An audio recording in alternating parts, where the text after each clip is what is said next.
Hi, I'm Angi and we're going to make a spicy orangey chocolate today. So we're going to make chocolate from scratch. So no bonbons, no other fillings. We are making chocolate from scratch.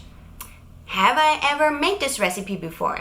No, because this is kind of the thing of this channel here. I'm trying most of the time things out for the very first time and hope we achieve something edible. From time to time I get the question what kind of chocolate brand I'm using for my chocolate bonbons, and all of the creations you see here on this channel, on my shop or wherever, I really make the chocolate from scratch. If I had to buy chocolate for chocolate bonbons or anything else, I would buy Valrhona. Believe me, I know there goes a lot of time, money and work into making your own chocolate from scratch. But I also just want to give you a recommendation. If you don't want to put in all the effort to make your own chocolate, then Valrhona will be a good bet. And so now I actually have a question for you out there. Are you interested in recipes to make chocolate from scratch? Or are you more interested in like chocolate bonbons and fillings and these kinds of things? So I'm just not sure if this is something you're interested in. So yeah, leave a comment below. Let me know if this is even useful for you today. The idea of creating a spicy and orangey chocolate bar is actually not coming from me. It's coming from a small Seattle-based company called Good King Cacao. And they created these amazing caramelized cacao beans. The beans are ethically sourced and the whole company stands for women empowerment. And I've been getting their raw peeled cacao beans for years now. And so we're going to use their beans from Indonesia.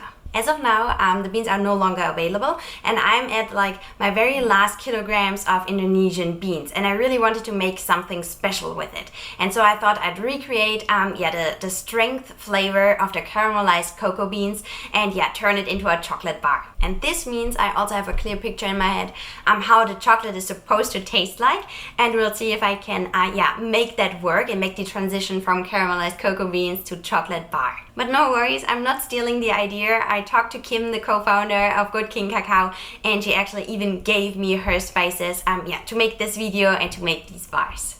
If you want to achieve smooth, silky chocolate, you will need a chocolate refiner, and I have a link in the description below where you can get one of these. Unfortunately, a food processor or a blender will not achieve the same end result, like in terms of texture and flavor. And that's all what I wanted to say up front, so I would say, let's go.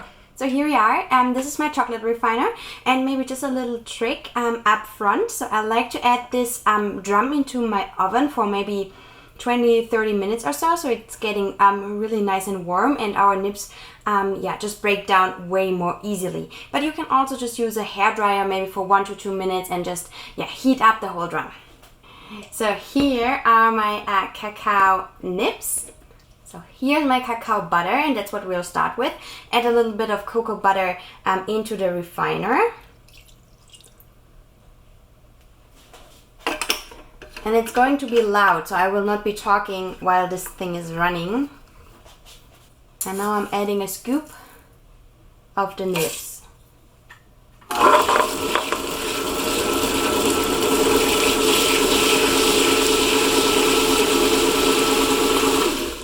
I wouldn't stop it here, but I will not be able to talk while this thing is running. And this is how I continue adding some cocoa butter, adding some nibs until like everything is kind of broken down. So, and then I will let it run for 2 hours before I do anything else. Then I will add the sugar, and then we get to experiment with the spices. And maybe 1 or 2 words about the cocoa butter percentage we're going to use. So I want to make it dark, but not super dark. And in my experience, 72% dark chocolate is something that most people like. Like, it's still sweet enough for most people that usually don't eat dark chocolate. And that's why I'm going for it. So here you have a little recipe. The 8% cocoa butter is experience. I've been working with these beans for a while now and know exactly like how much added fat the chocolate really needs in the end. And because I know I want to create a 70% dark chocolate, I know that I will need 64% cacao nibs and 28% sugar. So now I'll continue adding cacao nibs and let this run. So this is where we are after about 2.5 hours. And now I will add the sugar, and then we're coming to the fun part and add our spices.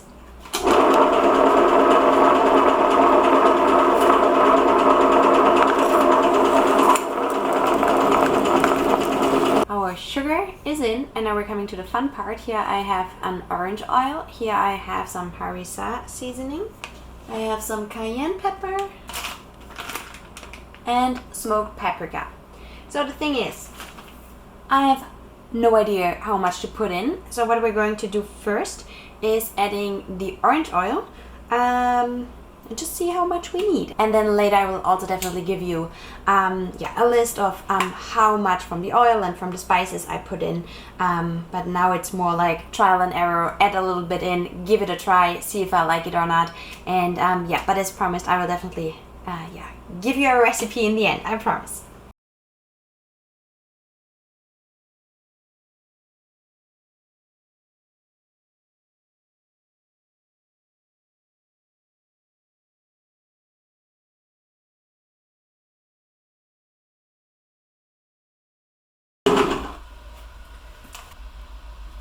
So here's what I've put in, quite a bit of orange oil, paprika and cayenne.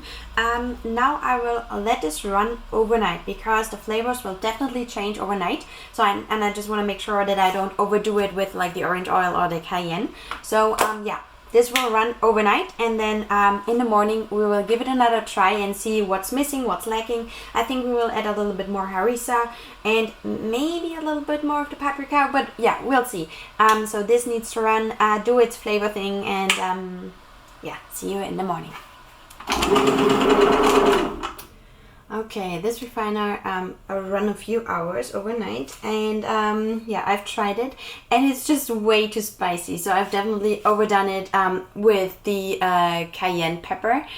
So what I'm doing now is I will basically dilute the spices with more nibs, more butter, more sugar, so we end up later with 3,000 grams, and just dilute the flavors, and then we'll see if we maybe need to add a little bit more of the orange oil, because I would say the flavor itself is really good, but it's just like I've really overdone it with the cayenne. So yeah, we're going to dilute now this whole batch, and then we'll see where we end up. Here is the final recipe, and as you can see, we've ended up with a 71% dark chocolate bar, because the spices and the orange oil also counts to the, non-cocoa part of a recipe, and that's why we've ended up with a 71% dark chocolate bar instead of a 72% dark chocolate bar. And here you can also see the quantities of the spices I've used. My refiner is grinding now for the next 24-36 hours or so, and I will not touch it anymore. So I will not add any flavors or anything, because the flavor will change extremely, and also the texture once I've tempered the chocolate and turned them into chocolate bars. And so then we'll see really how the flavors turn out. And one thing I would highly recommend, like if you start your batch and add the flavors, wait a few hours until you add more of the spices, because there's something that is called palate fatigue, which means if you try. And then my camera decided to stop recording, so thanks for that. All I wanted to add is be careful with strong flavors. If you try too much in one sitting, your taste buds will get tired and you won't be able to taste properly anymore. Palate fatigue happens faster than you might think, so wait a few hours, maybe drink some water in between, eat something, and then go back and to try your chocolate.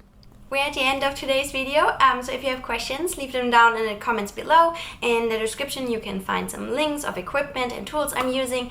Feel free to send me a DM on Instagram at Chocolatier, and that's all. Have a good one. Bye.